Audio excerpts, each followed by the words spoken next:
right, welcome to another Be the Exception podcast. We are here with Caroline Versluis. Close. What is it? Versluis. Versluis.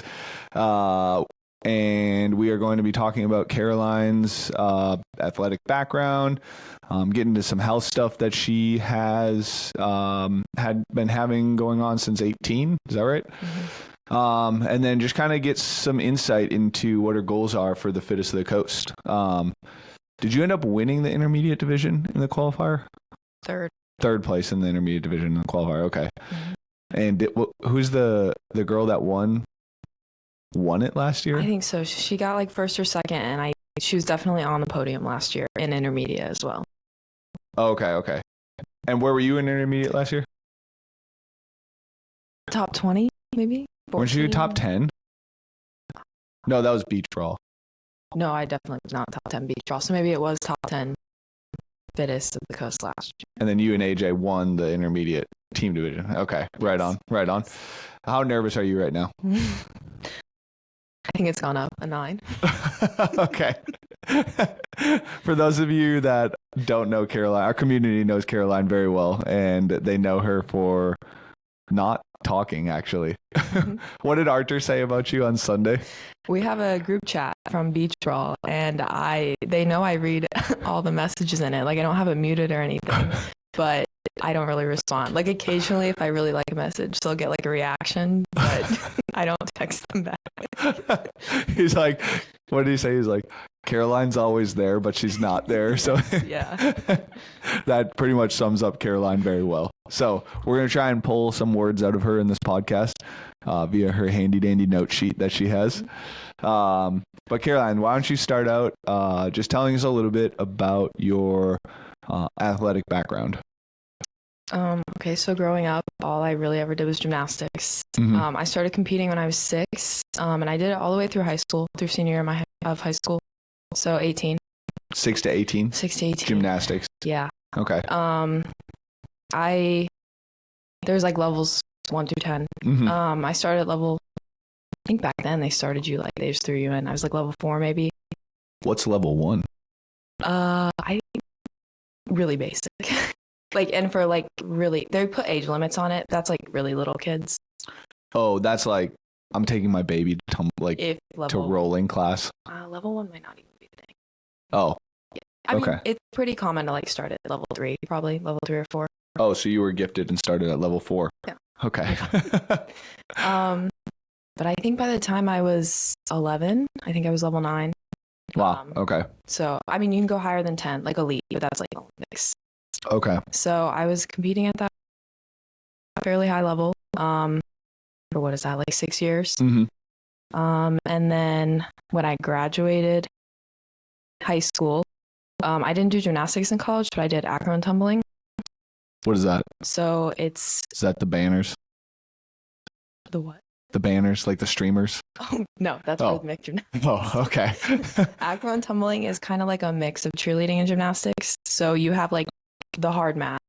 Okay. So you put like a piece of foam on like the basketball court. Okay. And you tumble.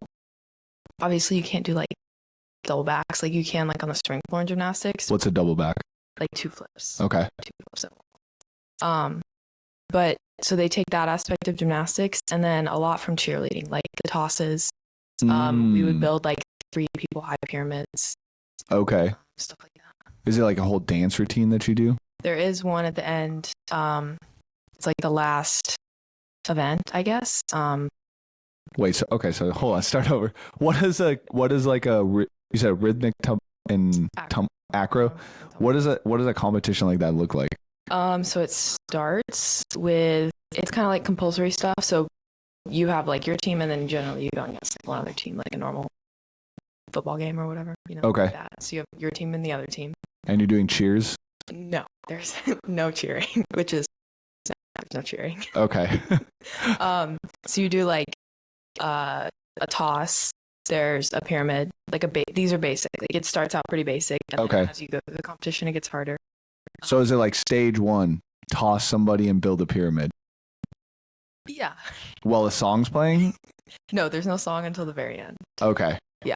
So you take like 3 or 4 people, 5 people, however many people you need. You go out there, you do the toss, you come back, the other team goes. Then it's like next pyramids. Then you go out there with your team, you build pyramids, you come down, the other team goes. Is it like the stacking cups game where you're like trying to build a pyramid and take it down as fast as possible? Or like, how does a pyramid win? So I actually, at one point, they put me on top of the pyramid my freshman year. So it's like you get the first person, then the second person stands on top of them. Then you lift the third person like all the way up to the top. Oh, okay. And then, they jump into their handstand or whatever it is on top of the pyramid. You have to hold it like 3 seconds. Okay. And then you have to get down as cleanly as possible.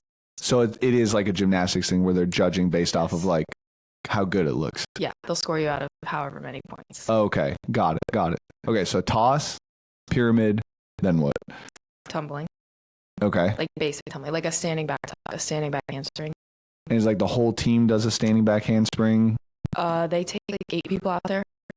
And you all do them like, you all line up in a line and you just synchro back handsprings? Yeah. Okay. Yeah. I mean, it's like you do a back handspring, then you do a back handspring back tuck, and then you do like a standing back tuck, and then you all go over, and then you do a round back handspring back layout. And they're judging you on like how clean it is, how in sync all 8 of you are. Okay. Interesting. Okay. And is it like elimination style? So like worst pyramid gets voted off the competition? No. Oh, okay. You just lose. Okay. Yeah. Wait, you just lose. What? You're out. Like it's elimination style. No. You just get less points, and then at the end they total up all the points from all the different pyramids, tosses, tumbling. Okay. So whoever has the least amount of points Loses. And whoever has the most wins. Yes. Okay. So back handsprings, back tucks. Then what? Then you go into like the open part of the competition, and it gets a little bit harder. So you can build whatever kind of pyramid you want. You can build do whatever toss you want. And the higher the difficulty, the higher your chances of scoring. Okay. Got it. And that's the song portion? No, we're still not. Oh, wow. Okay. So this is like a freestyle, do whatever you want stage. Yes. I mean, there's still like guidelines. Okay. Yeah. But the higher the difficulty, the better your points are. Yes. And then what's next? Then you go into like open tumbling passes. So that's mainly what I was recruited for because did gymnastics. Okay. So again, you want to have like the most difficult passes possible. Is that like somebody's like just tumbles across in front of the judges and then the next person goes and then the next person goes? Mm-hmm. And this one, like, it gets a little scarier because it's like you go from 4 people at a time to 3 people at a time, 2 people at a time, and then 3 individual passes. Oh, so it's like it's a lot. Yeah. And do you have a certain time frame that you have to fit them all into? No. Okay. So if like somebody gets the yips, they can just kind of stand there for a little bit. I mean, yes, I think so. But the other team is waiting on you. So like if you stand there too long. So it's pretty polite to do it quickly is what you're saying. Yes. Okay. Okay. So that's what you were recruited for. Mm-hmm. Do you like what? Backflips in that portion? Yeah. So like my freshman year, I had one of the individual passes. I did round off back handspring, 1.5 twist, round off back layout. Was like my individual pass. Okay. And like even that difficulty isn't. Like Baylor, Oregon, they have really good acro teams. Did you play against them? No. Oh, okay. Okay. And then's the big routine. Then's the song. Okay. Music. Yes. Okay. What and that's just like a choreographed like thing that you guys go and do? Yeah. Okay. And it kind of combines everything. So you'll have some people are doing tosses, some people are building pyramids, some people are tumbling. Okay. All at once. Okay. Yeah. It's like chaos. Yes. How do they judge that? There's like 9 mats on the floor, and there's like 3 judges, so each judge watches like 3 mats at a time. Okay. So they only judge what comes into their section. Got it. Okay. Was there any strategy like, oh, we know this is a more favorable judge, so we're going to put some of our harder pieces in this quadrant or these 3 mats? Like, I don't think so, because like at each meet, the judges could be different. And you can't, like, it was so choreographed, you can't like change it up really quick. Okay. That'd be interesting. Some strategy going on. Okay, so what was the most fun song that you guys did a choreographed routine to? My coach always like had like a music person put together. Like we'd submit like 10 or 15 songs to her and they'd cut them all together. So it was. Oh, so it was a mixtape. Yeah. Okay, got it. Yes, a mixtape. A mixed track. I don't even know what that is. Okay, so what do you feel like were some of the big, obviously you did gymnastics for a significant amount of time growing up. And then you went and did acro tumbling. What were some of the big takeaways that you had from gymnastics and acro that you feel really apply to like some of your athleticism now? Well, I think like physically, it just gave me really good body awareness. Yeah. Gymnastics did. I'm also like, I think I'm a very coachable person. Mm-hmm. And I think a lot of that just came from, I mean, I had Russian gymnastics coaches. Okay. And they're very like, it's like, you think, oh, like it's supposed to be fun. It's a sport. You're a kid. No. So you really have to learn how to just adapt. And you get new coaches every time you go up a level. So Okay. you're constantly getting new coaches, Yeah. learning different coaching styles. Okay. So I think that helped a lot. Yeah. Yeah. Just being able to like adapt to a different coach quickly. That makes sense. What, okay. For those people that don't know, like, why are Russian coaches like, why is that a thing? Like, Well, I think it's just like the culture over there, like they're Olympic gymnasts. I mean, you're training, like I was training like 40 hours a week, mm-hmm. In middle school, elementary school. Like it's a serious time commitment. Over there, like they recruit very young. You know, they take a lot of pride in their athletes. Mm-hmm. So like coming over here, I mean, they bring that same mentality. Yeah. It's like, it's the intensity that they bring is different. Yeah. Yeah. Just a different culture. Yeah. Okay. So like, what was your scariest memory of your coaches? Do you have one of those? So for me, like Yeah. in gymnastics, mentality, like the mental side of it was the hardest part. I was like a complete head case. Oh, really? Yeah. Oh, okay. Yeah. So like everything scared me. Okay. I think I was just like really aware of what I was doing. Okay. It was like some of those things are crazy. Yeah. So that was like really my biggest challenge was the mental side of it. Okay. So I remember like when I got to level 9, one of the big things you have to do is like a release move from the high bar to the low bar. Mm-hmm. That scared me like so badly. Okay. And so it got to the point where I'd go to bars, put my grips on. My coach would say you have 3 tries and you're getting kicked off. The team? Just the event for the day practice. Oh, okay. That my mom was paying for. So not only would you get it from the coach, but you'd go home and your mom would be like, Caroline, I'm paying for this and you're not even trying. She didn't know. Oh, okay. Now she I does. didn't tell her. Well, she eventually found out because it got really bad. But like Oh, that okay. was really like I was already scared of the event. Yeah. I'd go over there. I knew I had 3 tries, or my coach was going to yell at me and kick me off, Okay. or worse, to make me do conditioning for the rest of the time. So like 20 rope climbs, 100 laps around the floor. Okay. So anything like that. Okay. So you'd basically get punishment for not being able to complete the movement because you're like, fuck, this is scary as shit. Okay. So like that, do you feel like that helped you? Did you overcome it, or was it always kind of like, was that specific movement always a thing? Well, there's like you can do different ones. So I switched gyms in high school. Mm-hmm. And we, instead of doing like, it's called a bail or like an overshoot, I switched to a pack. Okay. So instead of doing like a half turn to the low bar, you just do like a backflip basically between the bars. Okay. That was less scary for me. So, I mean, we switched Yeah. the skill, Okay. which helped me overcome it, but I never fully, like there was always something I was scared of. Got it. Okay. Yeah. It changed. What did it change to then? I mean, the constant one was vault. Literally launching yourself into the air Yeah. from your hands. Yes. Okay. Yep. You would do it though? You would just be like, Sometimes no. So you'd like full sprint up and just like Just stop. just stop. Okay. Yeah. So like normally people take like 8 or 10 steps into it, to get the power. At one point, I was taking 4 steps and doing the round off back handspring onto the table with the flip off. Oh, okay. Because like running full speed like that towards that stationary object Was just like, not for this me. is not for me. Yeah. But luckily, I was powerful enough to be able to do it from just like 4 steps. 4 steps. Okay. So like my coaches were good. Like we found ways to work around it. So that I could at least like put a skill out there and compete. Yeah. But These were the coaches that you switched to. Okay. Yeah. Were they also Russian? No. Got it. it's American. They were American coaches. Okay. Got it.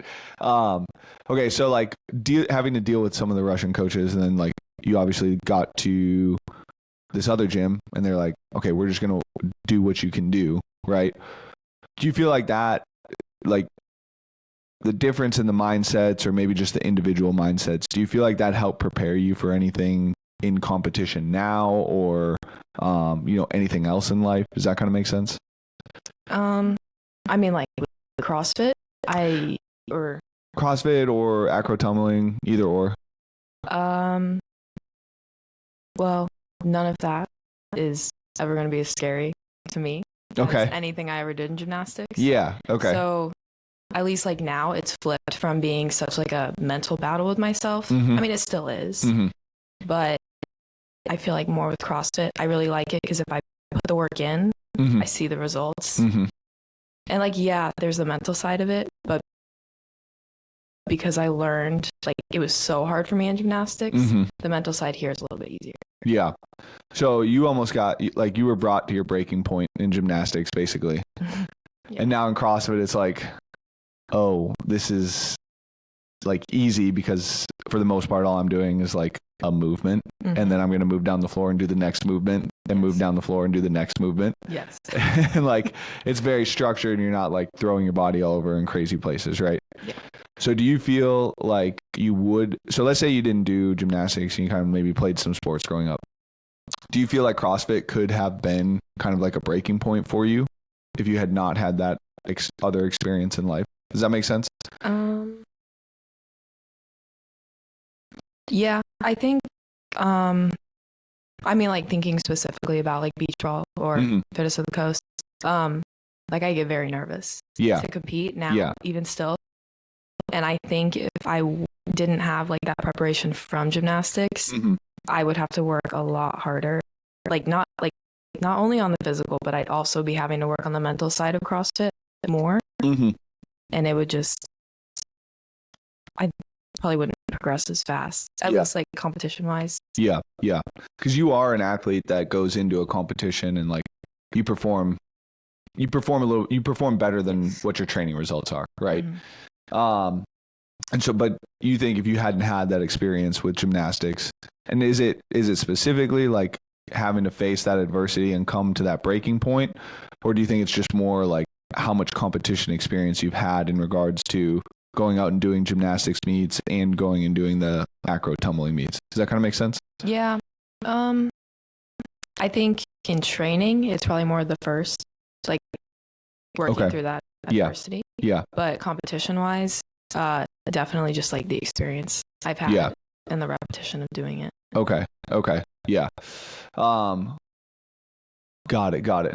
Okay. Yeah, that's interesting because I think, you often see a lot of athletes that maybe have played sports growing up, but it's like all things that they're pretty good at. And then they get to CrossFit and it's like the spotlight's on them for like individual competition. They maybe played team sports growing up. Now it's like an individual competition and they haven't really faced that much adversity like in sport, if that makes sense.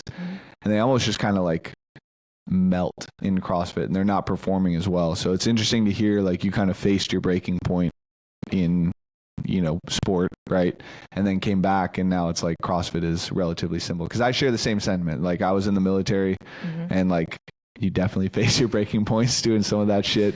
And then CrossFit was just like this, it's like very structured. There's rules to it. You do this movement for X amount of reps, then you move to that movement as fast as you can, do that for X amount of reps. So it's interesting to hear that. And it's like, as like a coach, it's like, how do you how do you help somebody kind of reach their breaking point and maybe overcome it or like make it harder than CrossFit, if that makes sense? Are you thinking about? Yeah, like I growing up and not doing a sport and like never having that. Yeah. I think CrossFit would be really hard. Yeah. No, I don't disagree. It's just like it's an interesting thought to kind of like have to play around with, if that makes sense. Mm-hmm. So, okay. So after acro tumbling and kind of during, I think, you were doing CrossFit. Is that correct? Yeah, like mostly during the summers. Yeah. When I come home. Mm-hmm. Because I think I met you from. I actually don't remember. Oh, I met your mom at TFX one year. Mm-hmm. And then I think I did like a couple personal training sessions with you over a summer or something like that. Yes. Because your My knee was messed up. Yeah. Yeah. Both of them? I think the first summer, I probably just had surgery like 6 months before. Yeah. Okay. Yeah. And I didn't know how to squat. Is that what we worked on? Yeah. Oh, okay. Yeah. I just remember showing you that you were like rotating weird. Yes.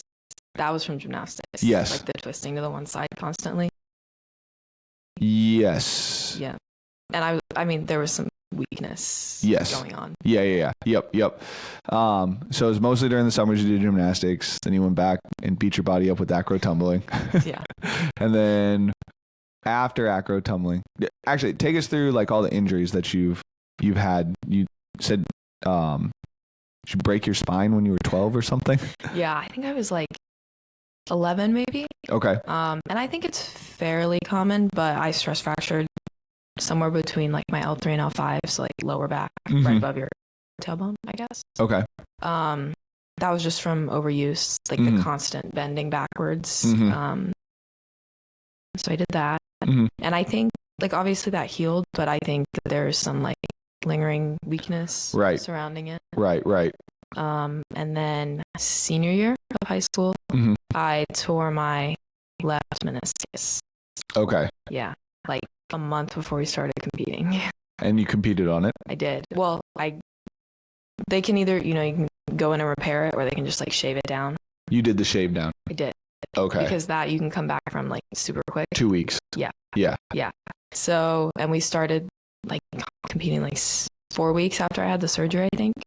Oh, wow. Okay. And it was like, I really wanted to, because it was my senior year, like my last year of gymnastics. It wasn't great, but I competed. So, but you made it through. Yeah, that was good. And then, I think right after college, like the summer after college. Okay. I tore my other meniscus. The right one? The right one. Okay. And that one, that was maybe like October of 2020. Okay. Because I think, no, 21. Because I competed at TFX in 22. Okay. Which was January. Yes. And so I was like, just give me a cortisone shot, I'll compete, and then we can fix it.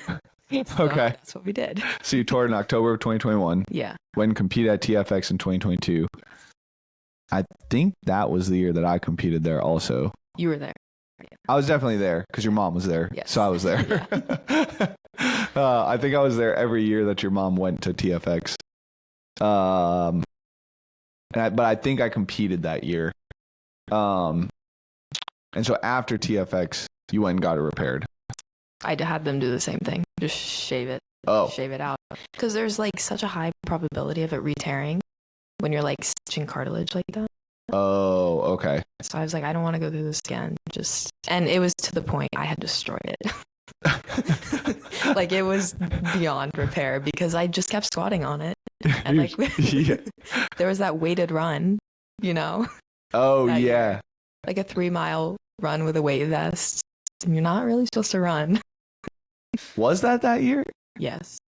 Because I hadn't been able to run at all, like leading up to it. So I that workout got me. Wait, so that was the year that Amanda competed as an individual too then? I think so, yes. So that was 2023 then? Oh, so more recent than I thought. Then yeah. Wait, no. Yeah. Yeah, 2023. Yes. Yeah. Sorry. 2023. Okay. Yeah. It was 2023. Yeah. So definitely more recent than you thought. Yes. Because she went TFX that year. That was her first individual elite competition. And then she went to semifinals that year. Oh, okay. And then the next year in 2024 is when she did Fits to the Coast. Yeah. Okay. And I went to TFX that year. And then 2 weeks later went to Fits to the Coast that year. Okay. And was sick as shit for like 3 months during that time period. Yeah. So, okay. So blew out your knees at the run at TFX in the mud. Yes. Yes. And then got your knee repaired, scoped. And then what happened with CrossFit? Or that was all your injuries, right? Mm-hmm. You haven't been injured since, right? No. Okay. So back destroyed, knee 1 destroyed, knee 2 destroyed. Yes. Is that it? Yeah, that's it. Okay. Yeah. All right. I mean, like big ones. Yeah. Yeah. Okay. But how long have we been working together now? It's a little over a year, right? I think so. Year and 6 months about. Yeah. I think you started with me in August of 2023. Does that sound about right? Yes. Okay, so a year and a couple months, and you haven't had any sort of like catastrophic injury at all. Really, like your back gets flared up every once in a while. Yeah. You decide not to sleep for like a 4-month period. Yeah. But outside of that, like you've been healthy. Yeah. Right. Okay. But you did have like a major thing happen to you. Was it after graduating high school or? Yeah, it was kind of like starting my freshman year of college. Okay. So that was kind of a big like adjustment period for me. I stopped gymnastics, which was like going from training the 40 hours a week. I stopped that in like April. And then through the summer, I CrossFitted. Okay. And then August, I went to school. Yeah. Freshman year to do acro tumbling. And it was like kind of as the year was going on, like I started like getting really tired. I felt like I was gaining some weight. Yeah. But I was like, maybe this is just my body adjusting. It's like my first year of college. This is just a lot of change. So you were going out and drinking heavy? I actually was not. Oh, wow. Okay. There was no Uber in Bristol, Tennessee. So I actually drove my friends while they went to drink. Well, they went to drink. Okay. I was just like the dining hall food, it's different. Yes. Yeah. But like we were in the weight room and I was like getting weaker. I was like, this is weird. Interesting. Like, I CrossFitted all summer. Why can I not lift these weights? Yeah. And then second semester we competed. And then I was just like I got home and I was like, something is really off. Like I'm sleeping like 10 hours a night. I wake up.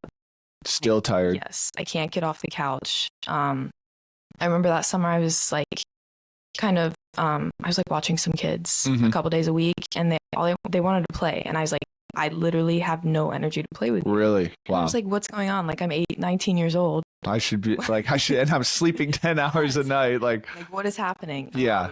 My mom was dragging me to CrossFit. I was like, I can't do this. There was probably no intensity in my workouts. So I started like going to doctors. Okay. So what at what point was your mom like, shit, something's wrong? I don't know. I mean, like there was like some other side effects. Like my hair was kind of falling out. Oh, okay. Yeah. I had like really dry skin, really dry nail. Like my nails were breaking off. Oh, wow. Okay. I was in a really bad mood all the time. You in a bad mood is crazy. All the time. Is that like you just smiled 50% less of the time, or probably like 100% less? Wow, and I was okay. and I remember thinking like, this is not me. Like, why am I in a bad mood? Yeah. But so I was going to different doctors, and they were like, "Well, you look fine. You're young." So then I would go see a different doctor, and so finally I like did my own research. Like, if you type those symptoms in, the first thing that comes up is like hypothyroidism. Oh, okay. So I was like, let's just run the blood work. Okay. And I got some pushback. They were like, "You're 19, like that's not an issue." And I was like, I'm paying for it. Like, can we just try? Can we just run this? And it came back. Everything was like super low. Really? Yeah. Okay. So you have like, those are all the main symptoms Okay. of like hypothyroidism. So like mood, Mhm. nails breaking, Yeah. hair falling out, weight gain, Yeah. weakness, lethargic. Like those are all the Mhm. main symptoms. Yes. Okay. Body temperature regulation is a big one too. Couldn't regulate your body temperature. No, you're Okay. either like really cold or really hot. Okay. But so you have like 3 main thyroid hormones, I guess. So Okay. T4, T3, and TSH. Okay. So usually, if your thyroid T4 and T3 are low, Mm-hmm. your TSH comes back super high. Okay. All 3 of mine were low, which Interesting. is very like unusual. And this is like you got the blood work back, and like there's like ranges for you to sit in, Mm-hmm. and all 3 of them were under the range that Yes. they're supposed to be in. Yeah. Okay. Which definitely not. It's like a type of hypothyroidism, but it's not the most common one. Okay. And is there there's hypothyroidism, and then is there another thyroid? There can be like Hashimoto's, Okay. which is autoimmune Okay. more so than like your antibodies are attacking your thyroid. Okay. And that's what's happening in Hashimoto's. Mm-hmm. And then you have hypothyroidism, which is what? I mean, they present the same, Okay. but like, they think mine is more of like, maybe I got a concussion in gymnastics and it knocked, like they call it like secondary hypothyroidism. Okay. So there's actually nothing wrong with your thyroid. It's something else in your Oh. body. Okay. Yeah. Okay. That's like going on. That's preventing the thyroid Mhm. from actually Mhm. producing the thyroid, like T3, T4, and TSH. Mhm. Usually from your pituitary gland. Okay. Yeah. Yeah. Okay. So blood work came back. All 3 of those were low. Yeah. And then what happened? So the next step from there is like you find an endocrinologist. Okay. But at this point, it had taken me a few doctors. Yeah. So like I had to go back to school. Okay. And just my school, Bristol, Tennessee, middle of nowhere. There's no good endocrinologist out there. You right? don't say. So I was like 5 hours from Atlanta. Okay. So it was just like a lot, like driving back and forth trying to find an endocrinologist. Yeah. But like I said, that's like an unusual type. Yeah. So it took me probably 4 endocrinologists to find somebody who would actually give me the correct dosage. Wow. Yeah, because it's a pretty easy fix with the right medication, Yeah. but there's multiple different forms of it. Okay. A lot of different doses, and that can fluctuate when your weight changes. Okay. So I think around Christmas time, I finally found like a good endocrinologist. Okay. But then the problem is you can only adjust the dose every 6 weeks. It takes 6 weeks for the dose to fully get into your body and stabilize your thyroid levels. Okay. So they don't want to put you too high Yeah. because that can actually give you heart problems. Oh, okay. If Yeah. you go hyper. Okay. So it probably took the rest of like second semester to get to the right dosage. So at this point, we're talking like a year and a half. Wow. Yeah. Of just feeling like complete shit. Yeah. Okay. Yes. Was there a point in time where you woke up and you're like, whoa, I feel like normal? No. Or was it just a gradual thing? It was gradual. Okay. But also so your thyroid controls everything. Yeah. So when your digestion and like your metabolism shut down like that, it creates a lot of other issues. Mainly like gut health issues. Yeah. Which is partly why like your hair starts to fall out. You can't absorb nutrients. Yeah. So it like wrecked my gut health. Got it. So yeah, like my thyroid was better, my energy levels were better, but I was still like bloated, uncomfortable. Mm-hmm. Like you could see it like in my skin. I was just puffy. Like Mhm. I still wasn't feeling like myself. Yeah. Right. So what happened then? Let me check my notes for this. Okay. I think then, so like you're still getting your blood work checked. You're making sure the levels are stabilized. Mhm. But at that point, once you get them stabilized, the doctors are kind of like, okay, well, I don't know like how else to help you. Mm-hmm. So that was when I really started to do like my own research and like really look into. So this is like second time doing your own research. You're like, Yeah. let me Google these symptoms first. Yeah. Dr. Google spits out you have thyroid issues. Yeah. You go and get your blood work done. You're like, and then you're like, I still don't feel right. Let me start researching again. So that was like easy research, right? Like it popped right up. Yeah. This is like, everybody's body is different. Everybody's body reacts different ways. Yeah. So you have to find what works for you, and that, like, yeah, this is a fairly, like, it can a common issue, I guess, Mm-hmm. but you still have to treat it like so differently for everybody. Okay. And just see what your body reacts to. So like a lot of people with thyroid issues are really sensitive to gluten. Okay. So I was like, okay, well, let me cut that out. Yeah. Then I was like, well, maybe let's try dairy too. Okay. Like anything, a big thing with thyroid is it's very inflammatory. Mm-hmm. So like switching my diet to very anti-inflammatory. Mm-hmm. No gluten, no dairy, like limited processed foods. Okay. So, I started there. And then it really, like, you go down like these rabbit holes and you try different things, you try different supplements. Okay. At one point I stopped eating meat because like I literally get nauseous. Really? Because like my body just couldn't digest it. Wow. Okay. Yeah. So I think it took until, like a whole nother like year, 2 years. Before you were like, yeah. You like kind of figured out your routine that worked well for you. Yeah. Yeah. So this is like end of senior year of college is like when you started to like feel kind of normal again. Yeah. Okay. So it just kind of, it made college very hard. It made macro hard. Yeah. Because I gained weight and lost muscle. Yeah. Like, you can't tumble like that. Right.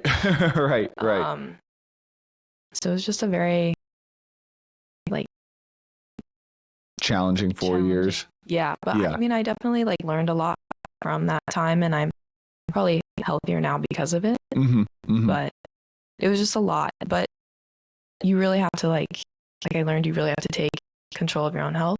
Yeah. Because doctors are great, but there's constantly like new research. Mm-hmm. They don't know everything. They can't keep up with all of it. Right. So it's really just like learning how to advocate for myself. Okay. Go in there. I know my body best. Yeah. So like they say, CrossFit is actually very bad for people with hypothyroidism. Okay. Because like that high intensity constantly. Yeah. It's very inflammatory. Yeah. Right. So like that's on me. Yeah. To figure out ways to like calm my body down to manage the stress of CrossFit. Mm-hmm. So I've just taken a lot away from that. Yeah. Yeah. So like, what was it about the doctors that you found that were like you knew that these were the ones that were going to help you? Does that make sense? Yes. So usually if your TSH is low, they won't give you more medication. Okay. They'll say you're going into hyper, and that's why it's low. But the problem is the other two levels, the T3 and T4, were not coming up at all. So it continuously was all three of them. Yes. Okay. So this doctor, he's actually still my endocrinologist. He's seen it before. Yeah. And so he knows to not look at TSH. Like basically for me, you have to just ignore it. Okay. And just look at the T3 and T4, make sure they're in range. And then like sometimes, and I think I've like come to you before, like, hey, I'm feeling really low energy. And when it goes on for like several weeks, that's when I'm kind of like, maybe I should start sleeping. Well, that's where I look first. Sleep. Am I recovering? Yeah. Am I resting? Am I eating correctly? Yeah. Yeah. Am I eating enough? Right. But then I also like kind of have to go like one more and be like, should I get my blood work checked? Yeah. And my doctor now is like really good about that. If I go get it checked and I send him the results, and I'm like, hey, like, especially I think when we first started working together, I gained a lot of muscle.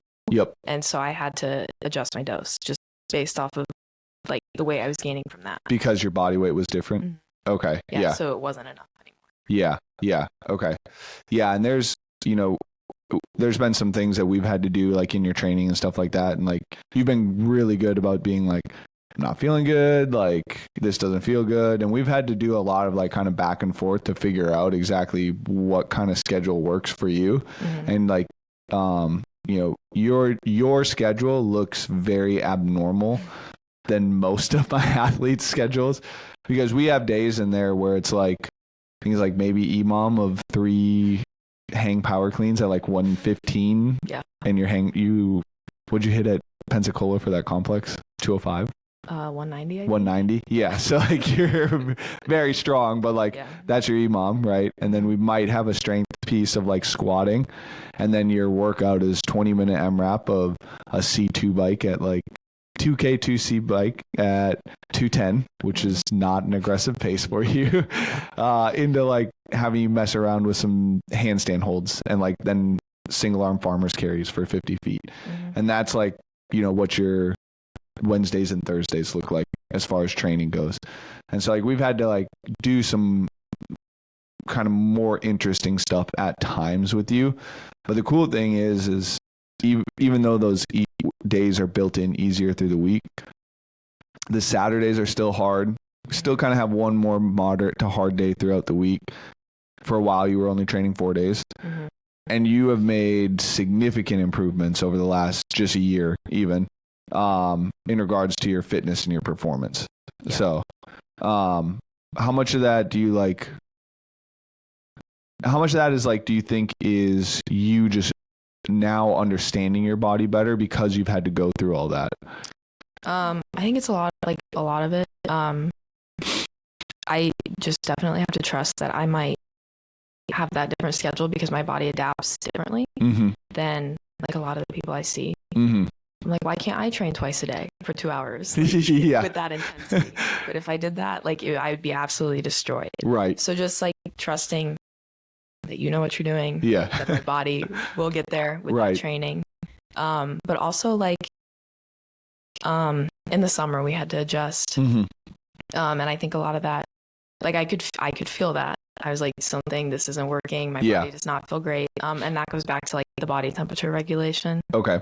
I get really hot. My body I cannot cool down. Yeah. And Right.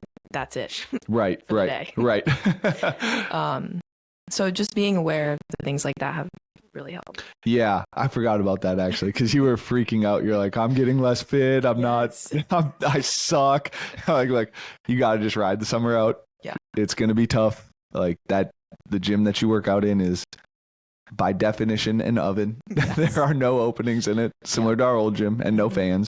Mhm. And I think, I don't know when it was. For me, it was the rope climb, dumbbell, squat, snatch workout. I don't know if you remember that one, but like you and Sydney were going head to head. Recently? Yeah. And you kind of chased her down. Mhm. And I was like, oh, okay, this is what we thought was going to happen. Like Mhm. you got the aerobic adaptation from training in the heat. And now that is cool out. Caroline's crushing it. Yeah. So I think doing that this year, I won't panic as much. Yeah. But that was definitely like the first time I'd really seen that. And it was, I mean, I don't know. Do other people struggle with the heat as much like that? I mean, they do, but it's like yours was a little different, if that makes sense. Because like we knew the history of what was going on, or like, some of the history of what's been going on with your thyroid and stuff like that. We knew it was something else. And like your mom, for those of you that don't know, Christine is Caroline's mom. You might have seen her on the story a couple of times. But your mom was very good about being like, and just kind of helping me understand like, hey, like, remember she's got this going on, like before we even started. And so like, that kind of sits in the back of your head. And so like, I'll be honest, I'm probably a little bit more gentle with you than a lot of my athletes, but there's good reason for it. Right. Yeah. So, the heat does affect people, but I think it's a little bit different for you. Does that kind of make sense? Yeah. Yeah. Well, even like taking the whole training day out. I've done that for a couple people though. And yeah, surprisingly, a couple people that train at your gym. So maybe there's something there. I mean, it works. Yeah, it does. It does. Yeah. No, I've done that with quite a few people actually. I actually think that most CrossFitters could actually do well, who have full-time jobs like yourself, could actually do well from just training 4 days a week and maybe even just going and doing like their fifth day as like a long walk. Mm-hmm. Because the intensity of the sport is so high. And I would say that for a lot of people, my training programs err on the side of intensity. So like, just bringing that down a day helps out, I think, like significantly, if that makes sense. Yeah. So Okay, let's talk a little bit about Fittest of the Coast. This is your second year competing there, right? Yep. This year you are going intermediate division again, correct? Yeah. And, remind me, why did we make that decision? Well, I think some of it was probably the timing of the qualifier. Yes. Like coming off the summer. Yeah. Yep. And we didn't know how my body had adapted yet Yep. to that heat. Also, I mean, I was trying to do both RX and intermediate up until I put the wrong weight on the bar. Oh, yeah, that's right. And it was the workout with the deadlifts and the toast bar, and I just couldn't repeat that 3 times. Yes, yeah, that's right. That's right. So I remember that. How close, up until that point, how close were you to a qualifying position? I think I was in the top 100. That second workout really helped me with the burpees and the squats. Yes, yeah. Clean and jerk ladder. Yep. That's right. Yeah, there was a little bit of a possibility that you could have made it. I think, especially when they opened up more slots. Yeah. So,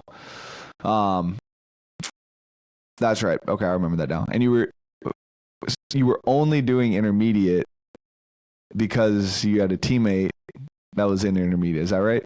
Or were we doing both as like a fail safe? I think both is a fail safe. Okay. I don't want to not qualify. Fair. Yeah. Fair. Okay. So what are you looking forward to most at Fittest of the Coast this year? I mean, it's a really fun weekend. So just in general, being there with like the blacklisted crew. Yeah. I'm also a lot more confident going into this year, specifically for like the individual side. So I'm excited to see what I can do there. Yeah. Do you think last year was a little bit more, last year you were more excited for the team side of things than the individual? Yeah. And this year it's kind of flip-flopped a little bit, right?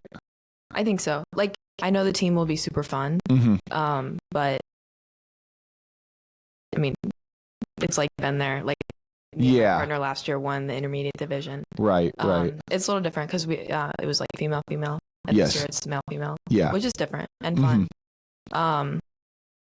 But yeah, I would like to do better on the individual side this year, and I'm excited for that. Yeah. Should be a good time. Yeah. What are some of your other goals for 2025? Or are you just focused on Fittest of the Coast right now? Really just focused on Fittest of the Coast. Something I've really thought about it.